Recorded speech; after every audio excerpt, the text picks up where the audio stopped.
Assalamualaikum warahmatullahi wabarakatuh. Perkenalkan, saya Risti Bewinda Aferanti dengan NIM C1C021094. Di sini akan menjelaskan mengenai latar belakang dan permasalahan penelitian. Definisi latar belakang masalah. Latar belakang masalah adalah informasi yang tersusun sistematis berkenaan dengan fenomena dan masalah problematik yang menarik untuk diteliti. Masalah terjadi saat harapan akan sesuatu hal tidak sama dengan realita yang terjadi. Tidak semua masalah adalah fenomena dan menarik. Masalah yang fenomenal adalah saat menjadi perhatian banyak orang dan dibicarakan di berbagai kalangan di masyarakat. Latar belakang dimaksudkan untuk menjelaskan alasan mengapa masalah dalam penelitian ingin diteliti. Pentingnya permasalahan dan pendekatan yang digunakan untuk menyelesaikan masalah tersebut, baik dari sisi teoritis dan praktis.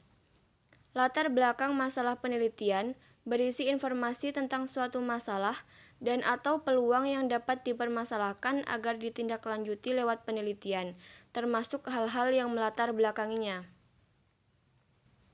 Ciri latar belakang. Yang pertama, pendahuluan berisi data awal tentang topik yang kemungkinan besar akan dibaca oleh pembaca.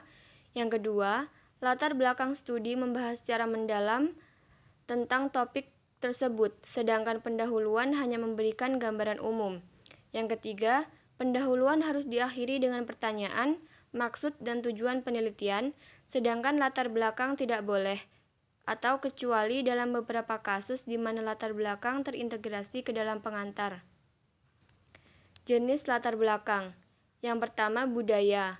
Biasanya masalah yang berkaitan dengan perilaku yang dipelajari dari kelompok orang tertentu. Yang kedua, ekonomi.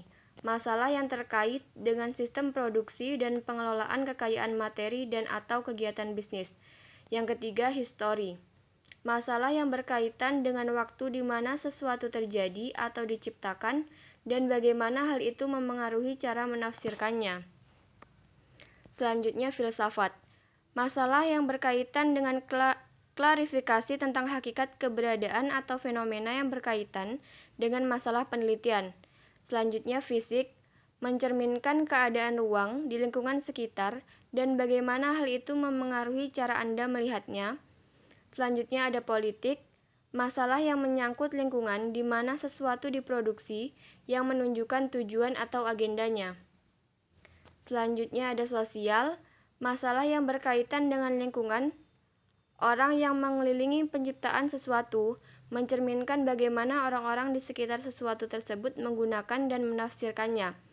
Yang terakhir ada temporal, penyusunannya mencerminkan masalah atau peristiwa yang berkaitan dengan atau dibatasi oleh waktu. Selanjutnya ada struktur latar belakang. Yang pertama, adakah konsep, istilah, landasan teori atau gagasan yang mungkin asing bagi pembaca dan karenanya membutuhkan penjelasan tambahan? Yang kedua, apakah ada elemen historis yang perlu dieksplorasi untuk menjelaskan konteks yang diperlukan untuk menyoroti orang-orang, masalah atau peristiwa tertentu, atau untuk meletakkan dasar untuk memahami munculnya masalah atau peristiwa saat ini? Yang ketiga, adakah teori, konsep, atau ide yang dipinjam dari disiplin atau tradisi akademis lain yang mungkin asing bagi pembaca dan karenanya memerlukan penjelasan lebih lanjut? Yang keempat, apakah studi penelitian tidak bisa dengan cara yang membutuhkan penjelasan tambahan? Selanjutnya ada cara menuliskan latar belakang. Pada dasarnya, teknik menulis latar belakang harus memenuhi syarat-syarat di bawah ini. 1. Hal-hal yang ideal, normatif, harapan. 2. Aktual, fenomena yang teramati. 3. Adakah kesenjangan? 4. Masalah utama. 5. Konsekuensi apa yang muncul bila masalah tersebut dibiarkan. 6. Di mana hal itu terjadi? 7. Intervensi apa yang relevan? Permasalahan penelitian. Merumuskan masalah. Dalam proposal penelitian, mengenal dan merumuskan masalah dengan jelas adalah bagian terpenting dan termasuk yang paling menantang. Proposal penelitian yang masalahnya tidak jelas dirumuskan akan menghasilkan temuan penelitian yang kemungkinan tidak logis.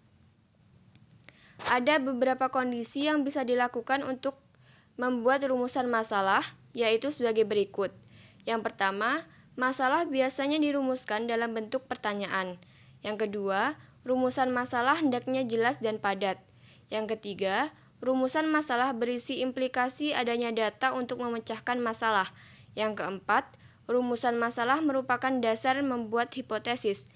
Yang kelima, masalah harus menjadi dasar bagi judul penelitian.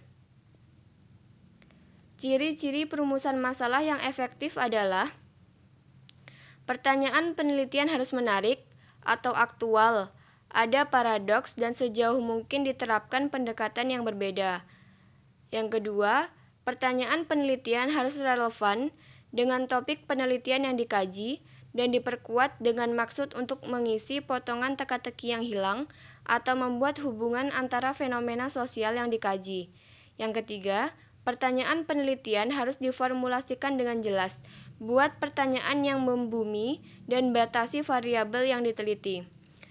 Yang terakhir, pertanyaan yang diajukan harus membawa implikasi penelitian dapat dijalankan. Baik, demikianlah materi yang dapat saya sampaikan. Kurang dan lebihnya saya mohon maaf. Saya akhiri. Wassalamualaikum warahmatullahi wabarakatuh.